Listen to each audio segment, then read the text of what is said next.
The Teen Phantom Part 30 in audio. Mom, I have been concerned with Sarah knowing about her parents. I think she will like to know the truth about them.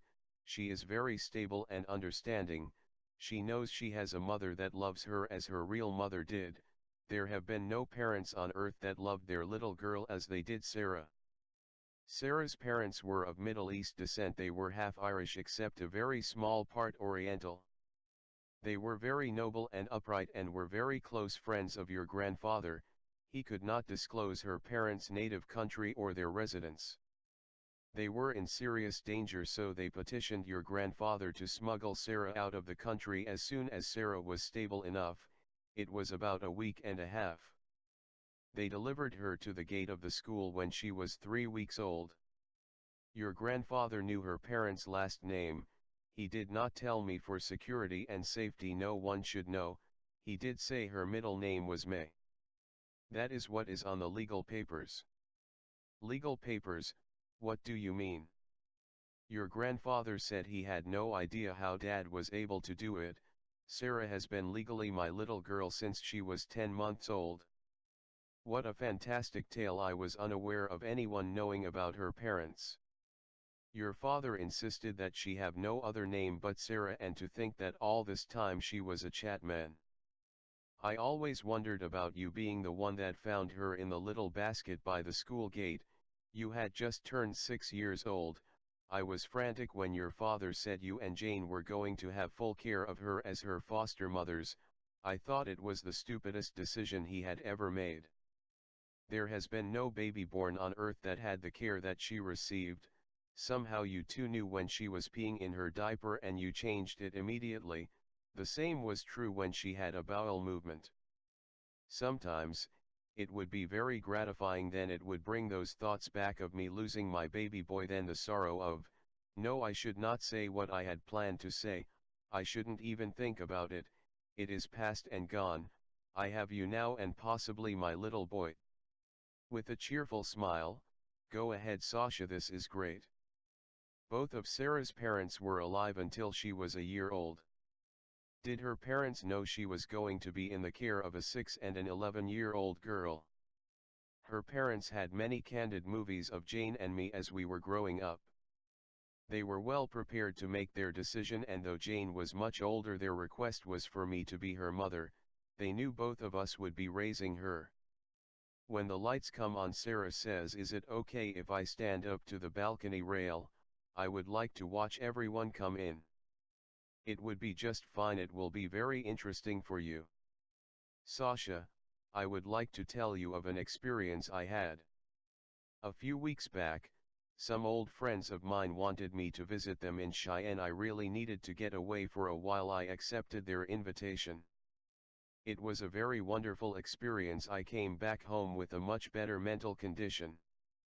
What I thought you would appreciate hearing is about a little show that was put on at the school. It seems to be a secretive thing. It was going to be his last show this year. They told me he would not put it on if they publicized it. My mind has been in sort of turmoil about it. When he showed his movie, I could hardly believe my eyes. He was showing your movie. I was shocked to see him narrating your movie. You must know him quite well for him to be doing your narration. When I watched your movie, I wondered who it was doing the narrating. Of course, I didn't know any of your friends except Nikki. After the show, the kids that I supposed were with him sold dozens of your DVDs. I have had no knowledge of any of your life. I had no idea that you were selling your movie. It was a terrible shock to me. I thought it was just your hobby. Before showing the movie, he gave a lecture. All of the kids, especially the little girls, really carried on about him. I was really touched. He was so into what he was doing. He must have sold an awful lot of movies over the years. I think most of the little girls bought them. I suppose he has sold a few. I have no idea how many. Dad takes care of all the business. I do not want to be involved. I have enough to occupy my mind with all the other things I do. Don't you even know how much money you have? No, I have no idea, and I do not want to know.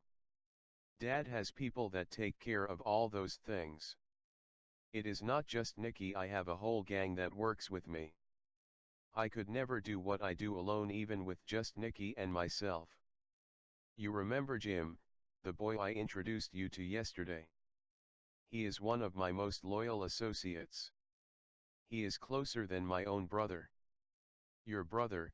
You don't have a brother. I mean, if I did. Sasha, it is hard to keep my sanity. It is like descending upon a strange planet. I suppose it is. I think I sort of know how you feel. Charlotte truly understood her mother's thinking. If only her mother knew her little girl. Charlotte's secrets were starting to get very complex and difficult. Mom, how did you know that Tommy was showing my movies? I didn't know for sure.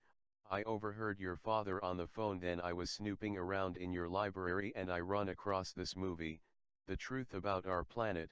I just supposed it was your movie from what your father had said. I had the impression it was a confidential affair. I borrowed the movie for a while. You don't plan to blab it around to everyone, do you? Mom looks very sad after Charlotte's question. Oh no, that would be a dreadful thing to do and it would be like me committing suicide. I am sorry, Mom, for speaking as I did. It would be very upsetting for my life to be exposed. I am very aware of that, Sasha. It would be a horrible thing for me to do. I don't know that I could survive, now, without having a good relationship with you, Sasha. I realize that, Mom, and you are very precious to me. There is silence for a time. Her mother just sits looking straight ahead. She seems to be in deep thought of wonder. Without turning to Charlotte, she says, now I understand what your father said the last time that I complained about him spending so much money on all your little fancies. He said, I will humbly inform you, we have not spent one dime on that little girl, not even for her food and clothes. Do you think that little girl is that lacking in self-esteem and dignity? If you do, you have no understanding of the exceptional child you brought into this harsh and cruel world. Those were the first and only words that your father ever spoke that thrust me into a pit of depression, darkness. I could not utter a word. I went to my room, I threw myself on my bed and I cried myself to sleep. I had no idea of what he spoke. I did not know why I hurt so. It is all clear to me now. I think I have a good idea why your father is not worried about the sale of this property. Charlotte turns to look at her mother with concern. Her mother has a pleasant expression, then she has a mischievous smile. Sarah turns to her mother. I think they are going to start coming in now, Mother. From Charlotte's vantage point, the front part of the auditorium is in view. Sarah is right, she must have heard them at the door. The first to come in view are Mello and Jane, followed by Jim and Carol. Then Charlotte gets a shocking surprise. It is Nikki and Bill, side by side, visiting and carrying on as if they had known each other forever. They are not holding hands. Bill looks very happy and Nikki looks as if she is in her height of splendor. Then it is Lee with a little girl a few inches shy of his height, by his side, hand in hand, both displaying ecstasy in the height of splendor. A dreadful pang hits Charlotte when she sees no sign of Susie. Then she realizes Susie may have had to work. The people fill the sanctuary and most of the balcony before the flow of people stops. They all seem to be highly refined, perhaps intellectuals, but not so elegantly dressed. Most of them are very casual. They are Charlotte's class of people. It looks as if over 2/3 of them are future students. Sarah makes her way back into Charlotte's lap with a statement that truly touches her mother. It is great having all of those kids go to our school. Charlotte's mother is very touched by it all. Sasha, this is great. Your father has been working hard to get this school filled for this fall. It looks as if your father's reward has come. He has told me that someday he sees the school to be the most outstanding school in the world. I never did laugh, but inside it was hilarious. I thought, what a hopeless dream, but after the time we have spent together I really think it may happen. It will happen, Mom. We are going to turn this entire world around. We must stop destroy the earth and ourselves and start helping the great creator finish creating the earth. I do not understand everything you say, Sasha, but I am really going to seek to learn. Charlotte takes her mother's hand and gives it a loving squeeze. I know you are, and it makes me very happy. Reverend Darren Leon Franks walks to the center of the stage. Greetings, neighbors, I am very pleased to see such a turnout. You will not be hearing an ordinary sermon today. You may think of it more as a lecture. Mello Byron Stewart, one of our prospective students, will deliver it. Please bear with him, he has no pedigree, nor does he have status reflecting from some famous college. Mello, would you come now and speak to us? Mello rises and walks to the Reverend. This is very much appreciated, Mello. As the Reverend walks away, Mello says, "It is my pleasure, Reverend." Charlotte is shocked at Mello's relaxed manner.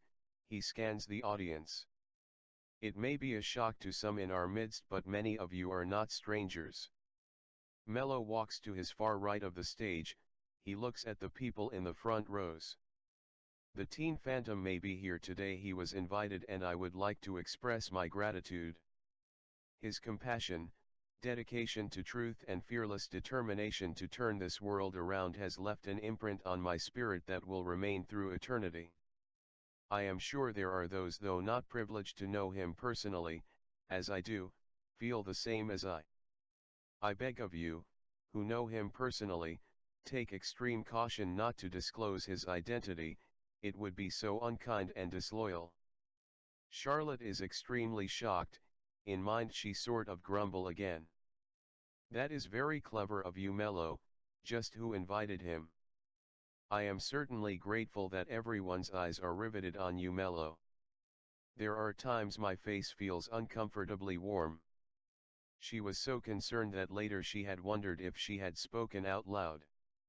Mello walks back to the center and scans the audience again.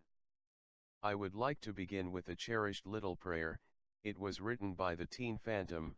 It will bring our minds to the many concepts of the great creator. Charlotte is shocked but pleased. The prayer was not in Charlotte's outline. She give to Mello.